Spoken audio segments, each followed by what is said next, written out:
Have you ever wondered, what's the difference between management and governance? They both help run an organization, but they're not the same.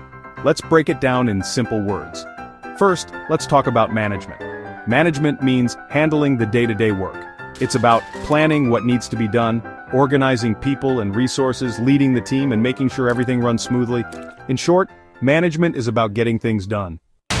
Managers focus on how to do things the right way, on time, on budget, and as planned. They work with teams to meet goals. Now let's talk about governance. Governance is about setting the rules, values, and direction for the whole organization. It's usually done by a board of directors or a governing body.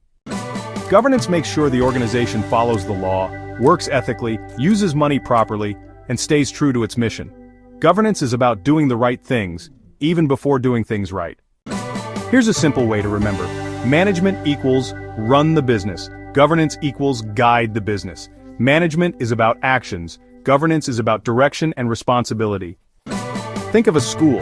The principal manages teachers, classes, and schedules. That's management. The school board decides school policies and makes sure everything is fair and safe. That's governance.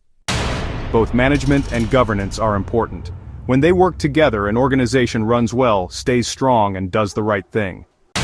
So now you know, management keeps things moving, governance keeps things on track, and that's how great organizations succeed.